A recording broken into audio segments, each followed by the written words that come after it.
یہ واقعہ میدان حطین کے بعد کا ہے، جب صلیبیوں کو شکست فاش ہوئی اور سلطان صلاح الدین ایوبی کو ایک عظیم فتح حاصل ہوئی۔ اس جنگ کے بعد ایک شخص جس کا نام بیلیان تھا، میدان جنگ سے فرار ہو گیا۔ بیلیان عیسائیوں کا ایک بڑا سردار تھا۔ جب وہ میدان حطین سے بھاگا تو اس نے اپنے ایک آدمی کو سلطان صلاح الدین ایوبی کے پاس بھیجا اور درخواست کی کہ اسے بیت المقدس میں داخل ہونے کی اجازت دی جائے تاکہ وہ اپنے بچوں سے مل سکے جو اس وقت بیت المقدس میں موجود تھے اور انہیں کسی محفوظ مقام پر لے جا سکے۔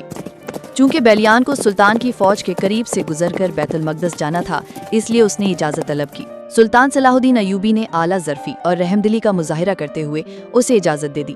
تاہم سلطان نے شرط رکھی کہ بیلیان صرف ایک دن بیت المقدس میں قیام کرے گا۔ بیلیان نے اس شرط کو قبول کیا۔ اس نے وعدہ کیا کہ وہ صرف اپنے اہل خانہ کو وہاں سے نکالے گا اور پھر کبھی بھی سلطان کے خلاف جنگ میں حصہ نہیں لے گا، لیکن بیلیان اپنا وعدہ پورا نہ کر سکا۔ بدقسمتی سے جب وہ بیت المقدس میں داخل ہوا، اس وقت شہر میں کوئی بڑا رہنما موجود نہ تھا، کیونکہ میدان حطین میں صرف بیلیان ہی نہیں بلکہ بیت المقدس کا بادشاہ اور کئی دیگر عیسائی رہنما بھی سلطان صلاح الدین کے ہاتھوں گرفتار ہو چکے تھے اور انہیں دمشق بھیج دیا گیا تھا۔